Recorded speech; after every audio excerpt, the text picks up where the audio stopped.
A perpetuity immediate pays X per year.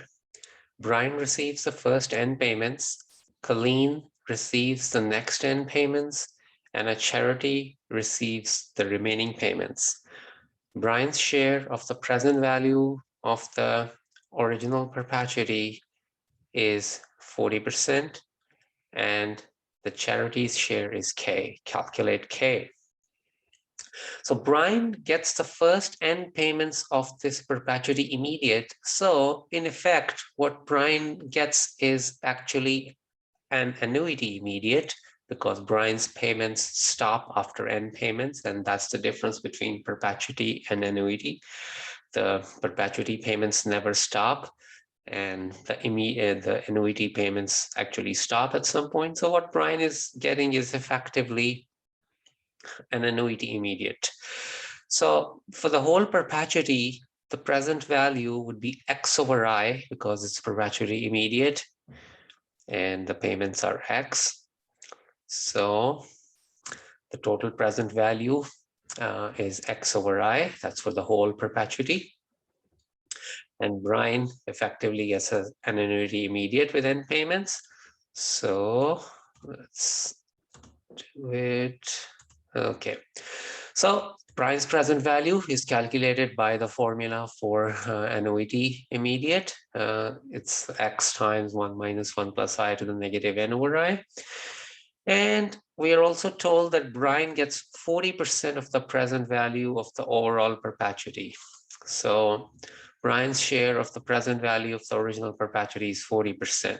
So what that means is that Brian's present value is what the things that Brian gets, the present value of that is 40% of the overall present value.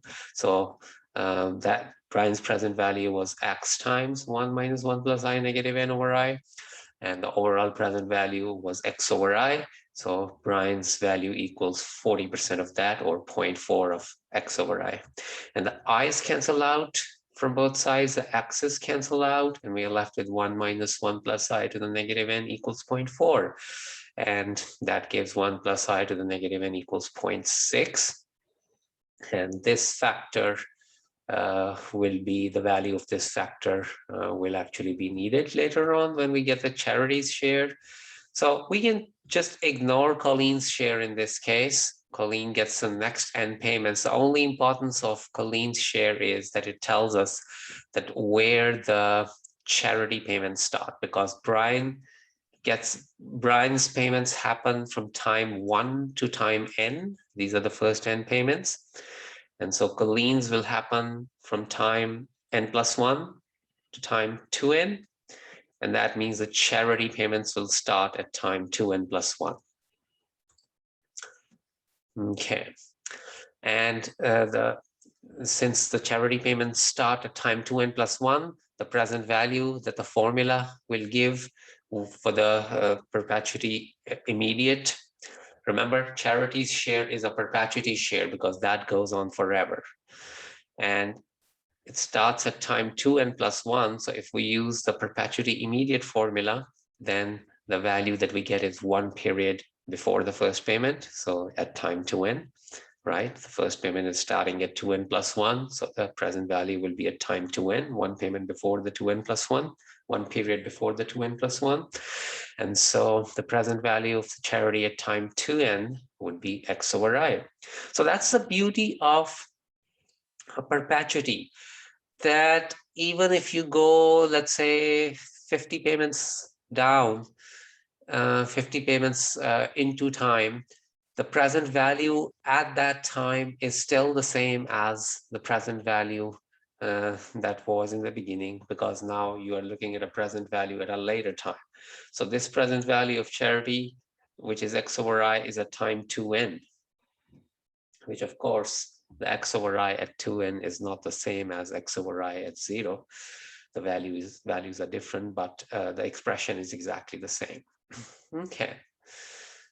So the present value, as we said, of charity, this X over I is sitting at time 2N.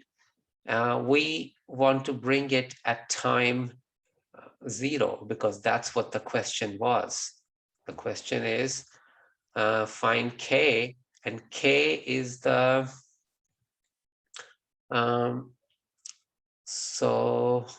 and charity K is the charity's share. So they could have been more specific in this problem, or let's say more explicit. What they really mean is how much of the present value of the overall perpetuity does the charity get. So they just say charities share, but what they really mean is that what percentage of the overall present value is the present value of the charity. So the present value at time 0 for the charity would be the time 2n value for the charity pulled back through 2n periods. So x over I times 1 plus I to the negative 2n. And now we will use equation 3, where we found the value of 1 plus I to the negative n. That was 0.6. So 1 plus I to the negative 2n would be 0.6 squared. And that gives 0.36 times x over I. But x over I was the total present value of the overall perpetuity. So the charity share is 0.36 times the overall present value. So it's 36% of the total present value. That was choice D.